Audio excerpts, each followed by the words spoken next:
Willie D Live. Have you ever thought about coaching little league football or basketball? I did at one time. I coached my son's team when he was little. I coached, but it was fun. But man, them parents, whoo, that's a lot.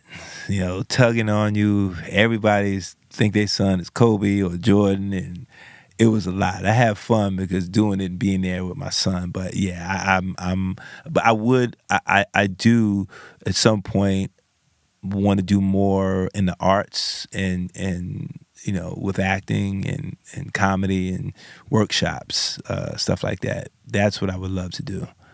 Because even working on New Jack City, we had a lot of younger cast members, and I remember first meeting them, and a lot of them grew up watching my show, and I forget that. So I'm like, oh man, they're like, oh man, yo, OG or Unc. And then we had some new cast members this go round. So being able to talk to them and tell them, hey, you got it. Like, I can see them thinking. I'm like, you got it. You got it. Just go be. And just watching them like blossom and get it and have the confidence. I mean, we literally had about 6 new cast members. And to see them come in and do their thing, man, it was beautiful to see. So I think that's kind of where my niche would be. Yeah. Man, you multi-talented, man. You got the dancing, you got the acting. And might I add, Who? This, the first dancer, hip-hop dancer, to transition out of hip-hop dancing into acting. I did that first. So what did you dance? Who'd you Oh, dance? Salt and Pepper. I was their main dancer. Did you do something with, was it Queen Latifah or something? A video. Yeah. The video Fly Girl, Yeah. which Omar Epps was in there too.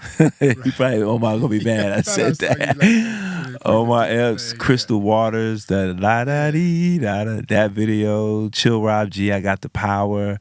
Gosh, You was dancing in the video? Yeah. I Got the Power? Yeah. I'm going to watch that Yeah. right tonight. I got myself and the girl who was lip syncing, I Got the Power, was Nabushe Wright, if you remember her. She was an actress. She was in Dead Presidents. She played the sister to Lorenz Tate's girlfriend. She was the revolutionary. Okay. Nabushe Wright, she started in the clubs too, dancing. A lot of us came from there. Elise Neal, dancer. Josie Harris, Fly Girl, dancer. Big Let, like a lot of people came from dancing and made that transition. And you learned how to dance in Harlem. Oh man, Boogie Down Bronx. Boogie Down I thought Bronx. you was from Harlem. A lot of people think that. No, I lived there for a long time, but I was born and raised in the Bronx. I moved to Harlem later. Man, you got to start acting like these rappers, man. Every time you go somewhere, you say, just say Bronx, baby. You know what I'm saying? Yeah, BX, man. Yeah, Bronx, baby. South Bronx. Then we'll know. Yes, for sure. For sure. You gotta rep it, man. Yes, sir. Get a shirt, t-shirt, or something. Man, Yeah. so we'll know. Yeah, no doubt, man. All this time, man, I thought you was from Harlem. Nah, Boogie Down Bronx, man, all day. But I lived in Harlem. I lived in Brooklyn. I've been all over New York, man. And I'm so glad. New York really, I think New York got me prepared for the world. Who make the best rappers? The Bronx or Harlem? That's a tough one, man. Oh my gosh, I don't know. It's I can't say the best. I just, man, I love them all, man. I love them all. See, man, look, man, you could actually be a politician, man, because you ain't finna give nobody no ammunition. I ain't going, no. You gonna be able to still go up in that room. Hey, listen. This room is whatever, man. You know how to. Hey man, like I said, I know what I know. Like all I know is, the Bronx. I know I was fortunate to be there and see up close in the parks. Back then we called them jams. I could see Melly Mel in the park. I could see Furious 5. I could see the Treacherous 3, Shy Rock. I could see them all. I could see Rocksteady, Buck 4, Crazy Legs, Scooty Aki, Mr. Wiggles. those are the cats that inspired me, man. And that's why I started getting out there and, getting the cardboard, spinning, and it was electric, man. It was nothing like it. Watching them plug up the power to the lamppost, getting the turntables out, pulling out the records, man, that was hip-hop.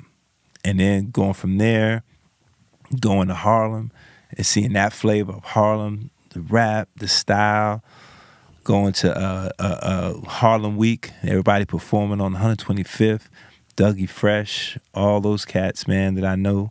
Then going to Brooklyn, and of course, seeing the guy Rakim and Big Daddy Kane. I was happy that I was able to see every borough just about. I could go to Latin Quarters, dance at Latin Quarters, dance at Union Square, see Boogie Down Productions, KRS, see Nice, see, man, that right there, man, that's worth a lot.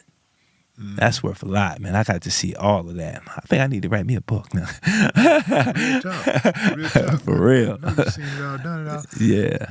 Hey, man, what is it that you're doing? What kind of regimen do you go by to maintain that youthful look you got going? Man. And do you feel young? Do you feel do your body feel young? Yes. Your face look young. Yes, I feel young. Your body matches your face. Okay. I feel young. I feel, you got your cricks and cracks every little now and then, but for the most part, man, I feel great. I wake up with energy, man. I think the two things that I prescribe to the most: mind my business and drink my water. How much water do you drink? I drink a lot of water, man. I try to drink, if not a gallon, I try to get to a gallon if I can.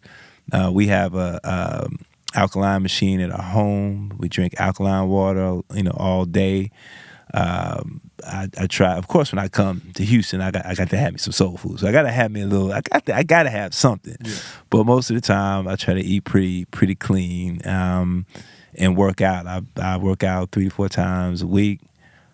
Different stuff. I got into boxing. The cardio was ridiculous. Jumping rope, circuit training. Like, I just try to mix it up. And that's it, man. Nothing too crazy. Nothing too crazy. Just maintain. Yeah. Just maintain. 54 coming up soon. Yeah. Yes, sir. Who have you worked with that have impressed you the most?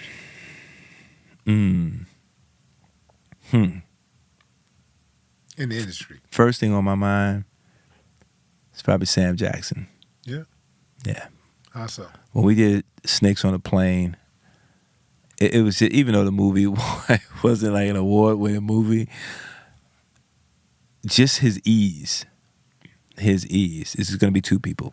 So first, Sam Jackson, his ease, it didn't seem like he was even trying. And the thing that was crazy, we were shooting that movie, and then he was in his trailer, and he was preparing for the movie he did, Black Snake Moan. He did that. I think Justin Timberlake was in it, David Banner, and it was about this deep blues player, and he was literally learning how to play, I guess, a blues banjo or something. So we sitting in the trailer talking to him. He's learning this stuff for the next movie. And I'm just like, I just didn't think I would have the bandwidth to do that. And his ease, he'd come in, knock his lines out, boom. He's like, all right, motherfucker, I see you at the golf course. and then we go right over there to the golf course because it wouldn't get dark till like 10 o'clock in the summer in Vancouver. So he finished his stuff, and I meet him over there, and we play golf. But just his ease, man. It's just his ease about it all. And that just shows he worked hard. I mean, coming from the Negro Ensemble Company and just everything he's done, you just see it, and you've seen it up close. And I had to catch myself sometime because I'm doing my scene and I'm looking at him. I'm like, oh man, I got to remember my line. Sam Jackson, definitely one of them, and Danny Glover. I did a movie called Poor Boys Games, an independent movie, but it was a great movie directed by this brother Clement Virgo.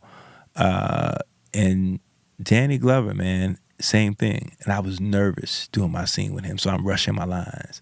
And he was like, just relax. Just take it easy. Listen. I was like, all right. I had to breathe. Did it a couple times.